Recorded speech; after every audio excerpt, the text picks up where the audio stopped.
Hello everyone, good morning to all of you. Welcome to current affairs logics. Friends, आज के video में हम cover करेंगे 26 जुलाई के इंपॉर्टेंट करंट अफेयर्स के क्वेश्चंस। तो फ्रेंड्स, हम आज का डेली सी का क्वेश्चंस देखिए पहले हम देखेंगे, उसके बाद हम कवर अप करेंगे कुछ स्टैटिक जीके के क्वेश्चंस और हम कल के क्वेश्चंस का जो है फ्रेंड्स आपको रिविज़न भी इस वीडियो में जो है कराने वाले हैं। देन फ्रेंड्स, लास्ट में मैं आपको 2 क्वेश्चन पूछूंगी टेस्ट के, जिनके आंसर आप मुझे कमेंट करके ज़रूर बताएं। तो इस तरह से ओवरऑल हम आज के सेशन को कवर करने वाले हैं। तो अगर आप किसी भी कॉम्पिटिटिव एग्ज़ाम की तैयारी कर रही हैं, ये वीडियो आपके लिए काफ़ी ज़्यादा इम्पॉर्टेंट होने वाली है। तो चलिए फ्रेंड्स, आज का जो इम्पॉर्टेंट सेशन है उसे स्टार्ट करती हैं। पीडीएफ आप लोगों को मिल जाएगी हमारे टेलीग्राम चैनल से, current affairs logics. Link friends आपको डिस्क्रिप्शन में दिया है, अदरवाइज़ आप टेलीग्राम पर डायरेक्ट भी सर्च कर सकती हैं करंट अफेयर्स लॉजिक्स नाम से। एक मोटिवेशन कोट से आज के इस वीडियो को शुरू करेंगे।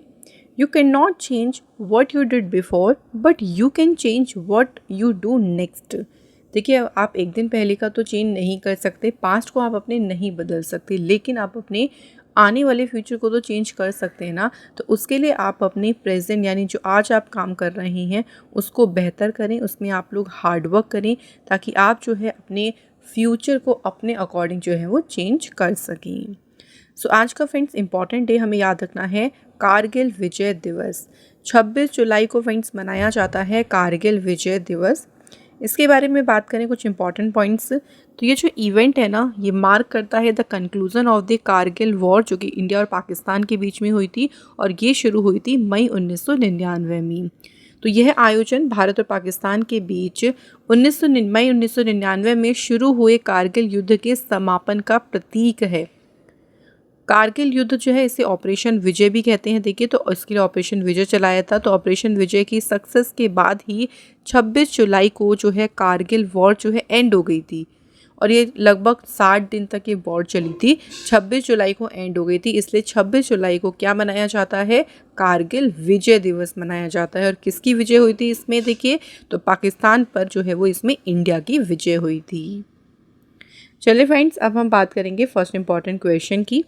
पहला क्वेश्चन है, विच neighbouring country has received the highest funding from India under the union budget 24-25, जिसे प्रेजेंट किया है फाइनेंस मिनिस्टर निर्मला सीतारमण ने। जो केंद्रीय बजट इन्होंने पेश किया है उसके तहत किस पड़ोसी देश को भारत से सबसे अधिक धनराशि प्राप्त हुई है? आंसर है यहाँ पे भूटान। तो भूटान देश को भारत से सबसे ज़्यादा जो कह लीजिए फंडिंग है वो रिसीव हुई है। भूटान जो है इंडिया की देखिए नेबरिंग कंट्री है। भूटान के साथ में सिक्किम का बॉर्डर लग रहा है, इधर से देखिए वेस्ट बंगाल का बॉर्डर लग रहा है, असम और अरुणाचल प्रदेश। तो 4 स्टेट जो हैं वो इंडिया के बॉर्डर किसके साथ शेयर कर रही हैं? भूटान देश के साथ। कैपिटल यहाँ की है थिम्पू, करेंसी है नगुल ट्रम और यहाँ के प्राइम मिनिस्टर हैं शेरिंग तोब्गी।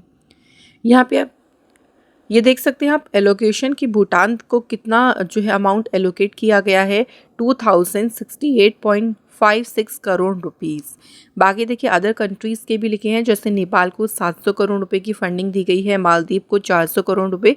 लेकिन ये हमें इतना इम्पॉर्टेंट नहीं है, हमें सबसे ज़्यादा फंडिंग जिसको मिली है वो कंट्री याद रखनी है, तो वो है कौन सी? भूटान। अगला क्वेश्चन है, which of the following country has announce the technology security initiative in July 2024? निम्नलिखित में से देखिए किस देश ने जुलाई 2024 में प्रौद्योगिकी सुरक्षा पहल जो है इसकी घोषणा करी है?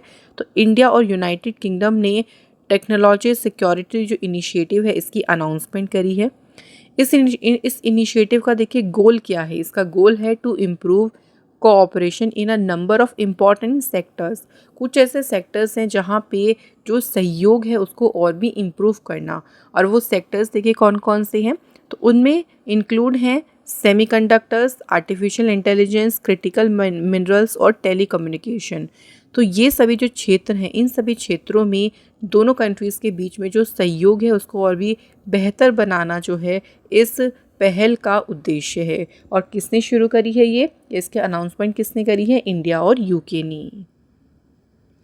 अगला क्वेश्चन देखिए, India secured which position among the top 10 countries with the most forest area gains? Bharat ने सर्वाधिक वन क्षेत्र हासिल करने वाले शीर्ष 10 देशों में कौन सा स्थान प्राप्त किया है? तो भारत को कौन सी पोजीशन मिली है इसमें? 3rd position. यहाँ पे आप देख सकते हैं भारत ने देखिए 2010 से लेके 2020 अगर हम 10 सालों की बात करें तो कितना फॉरेस्ट एरिया जो है एनुअली जो है इंक्रीज़ हुआ है। तो भारत में 2,66,000 हेक्टेयर जो वन क्षेत्र है ये प्रतिवर्ष भारत में इसकी इतनी वृद्धि हुई है। लेकिन सबसे ज़्यादा वृद्धि अगर बात करें कौन सी कंट्री में हुई है? चाइना में। उसके बाद ऑस्ट्रेलिया दूसरे नंबर पे है और फिर इंडिया है हमारा तीसरे प्लेस पे। तो तीनों प्लेसेस याद रखनी है, 1st, 2nd और 3rd। नेक्स्ट क्वेश्चन देखिए, what is the rank of India in the Henley passport index 2024? So friends, जो अभी हेनले पासपोर्ट इंडेक्स आई है देखिए उसमें भारत की रैंक क्या है? तो इंडिया को इसमें कौन सी रैंक मिली है? 82, 82 रैंक पे है भारत। हेनली पासपोर्ट इंडेक्स में टॉप किया है इस बार किसने? सिंगापुर ने। तो सिंगापुर में देखिए आप विदाउट वीज़ा 195 डेस्टिनेशंस पर जा सकते हैं। सिंगापुर का जो पासपोर्ट है वो सबसे स्ट्रॉन्गेस्ट पासपोर्ट है। फिर दूसरे प्लेस पे फ्रांस, जर्मनी, इटली, जापान और स्पेन है। तो 2nd और 3rd प्लेस इतनी इंपॉर्टेंट नहीं है। 1st प्लेस हमारे लिए बहुत इंपॉर्टेंट है कि हेनली पासपोर्ट इंडेक्स में पहला स्थान किसने हासिल किया? सिंगापुर ने। और इंडिया की पोजीशन क्या है इसमें? 82। ये 2 हमें पोजीशन यहाँ से याद रखनी है। अगला क्वेश्चन है, president Droupadi Murmu announced the renaming of 2 significant hall in Rashtrapati Bhavan. एक है दरबार हॉल जिसको अब जाना जाएगा किस नाम से, और अशोक हॉल जो है इसका भी नाम चेंज किया गया है। तो अभी राष्ट्रपति भवन में देखिए 2 हॉल्स थे जिनके नाम अभी चेंज किए गए। बात करें सबसे पहले दरबार हॉल की तो इसका नाम देखिए रखा गया है गणतंत्र मंडप, और बात करें अशोक हॉल इसको नाम क्या दिया है? अशोक मंडप। तो ये दोनों हमें याद रखने हैं कि इन दोनों के नाम चेंज करके क्या किए गए। जो दरबार हॉल है ना ये एक वेन्यू है, मतलब यहाँ पे इम्पॉर्टेंट सेरेमनीज होती हैं, सेलिब्रेशंस होते हैं सच एज दी जैसे नेशनल अवार्ड्स की जो प्रेजेंटेशन है वो कहाँ पे होती है? दरबार हॉल में। लेकिन अब इसको दरबार हॉल की जगह किस नाम से जाना जाएगा? गणतंत्र मंडप के नाम से इसको जाना जाएगा। अशोक हॉल्स में भी काफ़ी जो है स्पेशल इवेंट्स होते हैं उसके लिए यूज़ किया जाता है ये हॉल, जिसे अब जाना जाएगा अशोक मंडप के नाम से। नेक्स्ट क्वेश्चन देखिए, C dot partners with which of the following 2 IITs to boost 6G standardisation and connectivity. तो सी डॉट ने 6G मानकीकरण और कनेक्टिविटी को बढ़ावा देने के लिए किन 2 IIT के साथ में साझेदारी करी है? तो इन्होंने जो है अभी पार्टनरशिप करी है IIT रुड़की और IIT मंडी के साथ। किसने? सी डॉट ने जो है ये पार्टनरशिप की। जो स्कीम है देखिए उसका उद्देश्य क्या है? To enable affordable broadband and mobile services playing a significant role in bridging the digital divide across India. तो इस योजना का उद्देश्य क्या है? किफ़ायती ब्रॉडबैंड और मोबाइल सेवाएं उपलब्ध कराना जो कि पूरे भारत में डिजिटल विभाजन को बांटने में महत्वपूर्ण भूमिका निभाएगी। इसी के लिए ये पार्टनरशिप हुई है किस किस के बीच में? सी डॉट के साथ IIT रुड़की और IIT मंडी के साथ में जो है ये पार्टनरशिप हुई। चलिए फ्रेंड्स, बात करते हैं हम लोग यहाँ पे कुछ और इम्पॉर्टेंट IIT न्यूज़ के बारे में। सो अभी IIT कानपुर ने लॉन्च किया था उड़ान प्रोग्राम, जिससे जो ड्रोन स्टार्टअप्स हैं उनको बूस्ट करने के लिए। IIT धारवाड़ जो है इसने अनवील किया था इनोवेटिव फायर रेस्क्यू ड्रोन को। आर्म्ड फोर्स मेडिकल सर्विस ने IIT हैदराबाद के साथ में IIT हैदराबाद के साथ में MOU साइन किया था to collaborate on research and training. DRDO ने हैंडओवर करे थे 9 डिफेंस टेक प्रोजेक्ट। कौन सी IIT को? IIT भुवनेश्वर को। नेक्स्ट क्वेश्चन देखिए फ्रेंड्स, अगला क्वेश्चन है NPS वात्सल्य स्कीम इज रिलेटेड टू। तो जो NPS वात्सल्य योजना है ये किससे संबंधित है? तो ये योजना किससे संबंधित है? पेंशन, ये एक तरीके की पेंशन स्कीम है। अब इससे रिलेटेड हम न्यूज़ की बात करें तो अभी फाइनेंस मिनिस्टर जो है हमारी निर्मला सीतारमण, इन्होंने एक नई पेंशन स्कीम शुरू की है NPS के तहत, जिसको कहा गया है NPS वात्सल्य। ये जो नई स्कीम है इसको डिज़ाइन किया गया है to help parents and guardians plan for their children's future financial needs. तो ये नई योजना माता पिता और अभिभावकों को अपने बच्चों की भविष्य की जो वित्तीय ज़रूरतें हैं उसके लिए योजना बनाने में मदद करने के लिए इस स्कीम को बनाया गया है और स्कीम का नाम है NPS Vatsalya. Next question, recently C T. Kurian passed away at the age of 93। He was a renowned dash. C T. Kurian कौन थे जिनका निधन हो गया? तो ये प्रसिद्ध इकोनॉमिस्ट थे, प्रसिद्ध अर्थशास्त्री थे। सी.टी. कुरियन जो है एक प्रतिष्ठित इकोनॉमिस्ट और मद्रास जो क्रिश्चियन कॉलेज है वहाँ के पूर्व प्रोफेसर भी रहे थे।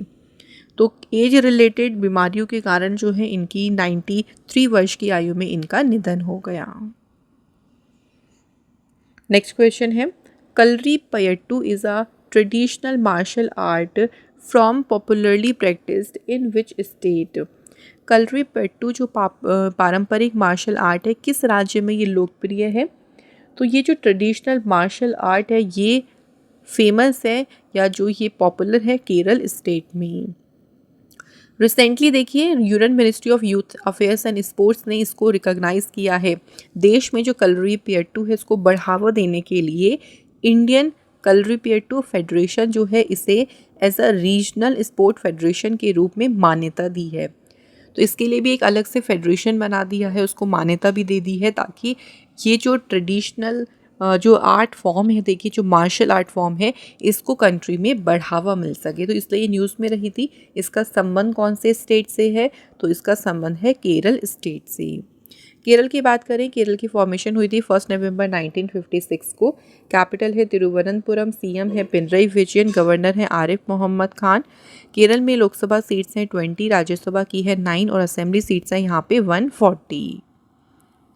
केरल से फाइन चले कुछ और इम्पॉर्टेंट न्यूज़ की बात करें तो केरल सरकार ने जो है कुंजब मोबाइल एप्लीकेशन को लॉन्च किया था। इसके अलावा फ्रेंड्स केरल की पुलिस ने पिंक प्रोटेक्शन प्रोजेक्ट शुरू किया था महिलाओं की सेफ्टी के लिए। इंडिया का पहला पेपरलेस हाई कोर्ट कौन सा बना है? ये केरल हाई कोर्ट। केरल सरकार ने फ्रेंड्स रिसेंटली बात करते हैं केरल ने one panchayat one playground scheme जो है शुरू करी थी। केरल ने खुद को जो है इंडिया का पहला ई गवर्न्ड स्टेट घोषित किया। अगला क्वेश्चन है, the Bihar assembly has passed the anti paper leak bill in which the maximum punishment has been provided to the accused.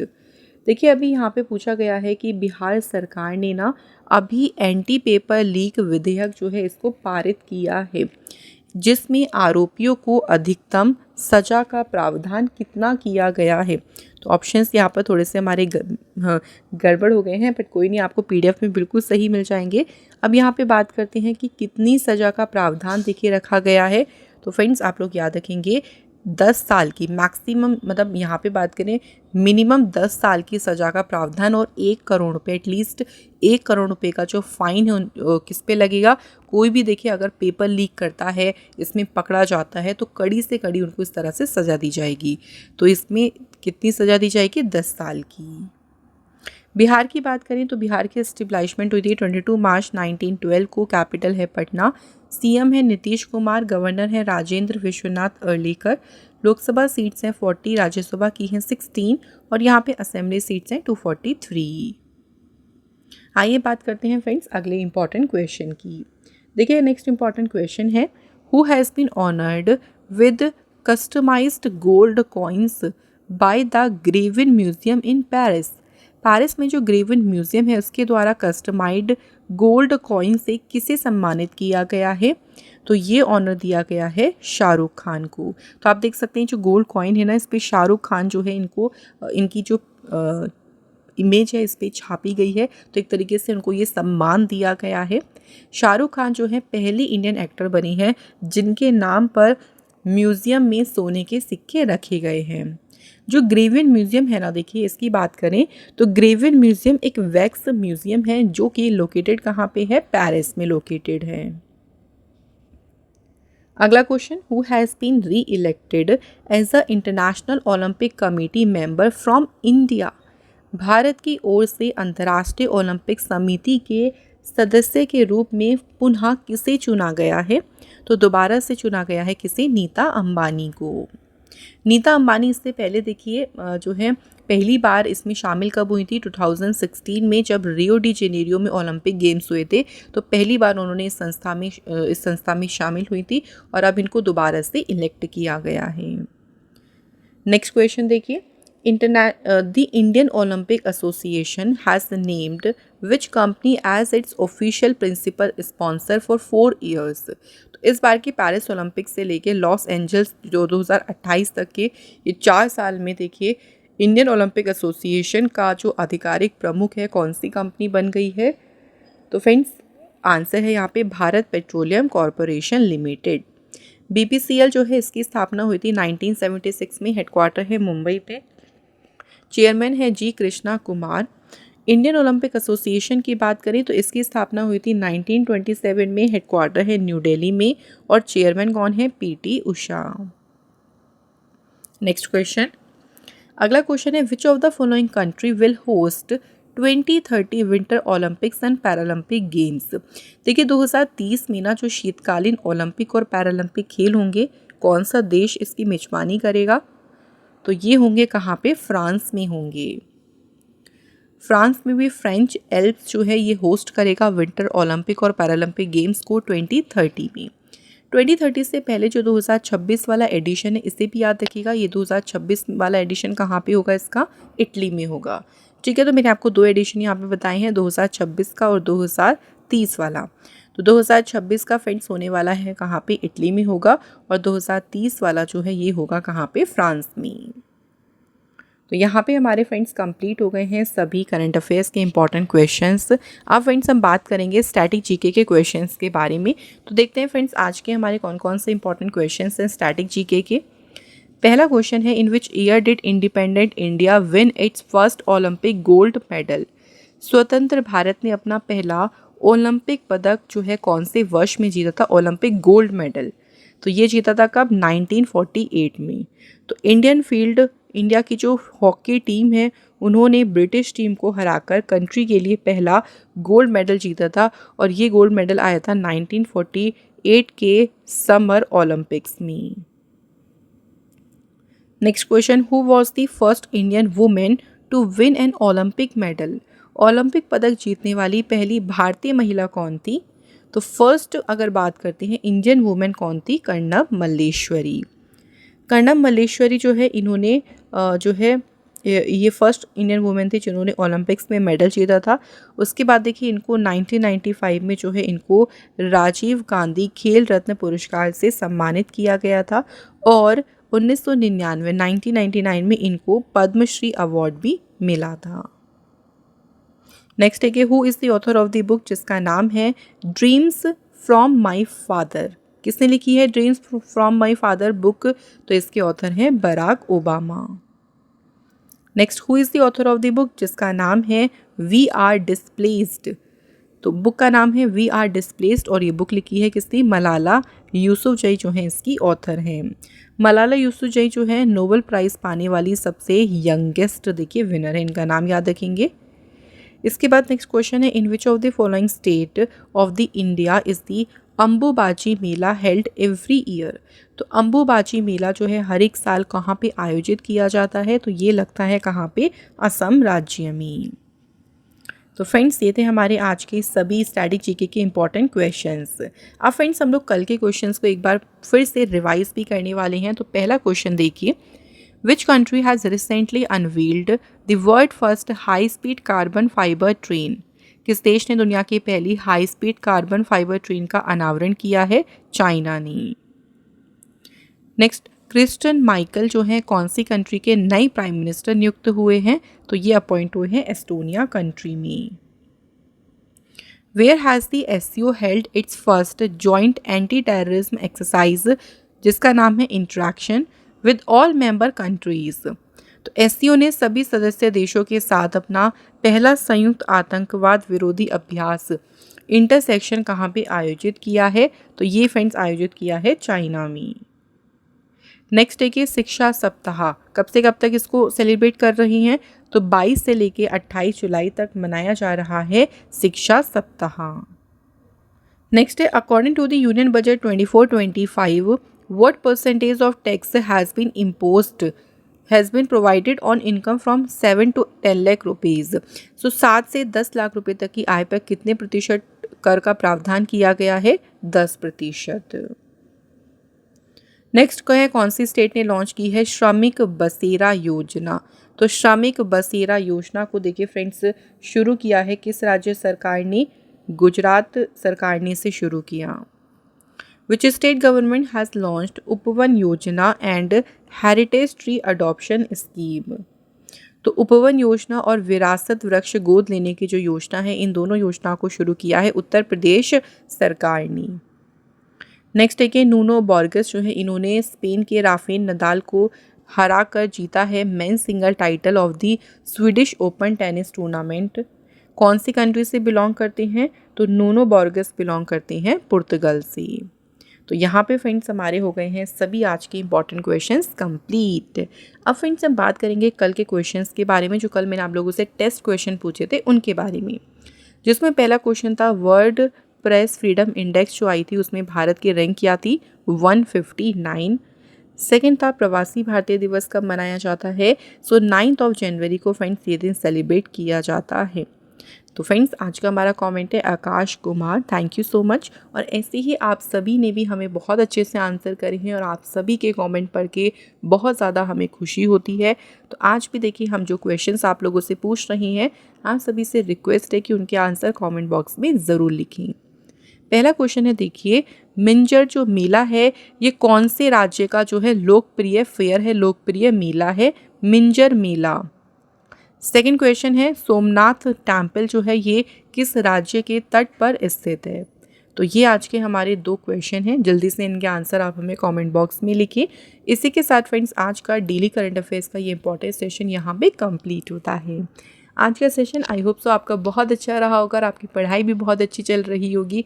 ऐसे ही देखिए मेहनत के साथ पढ़ते रहें, आगे बढ़ते रहें और उसमें हम आपको पूरी तरह से सपोर्ट करेंगे।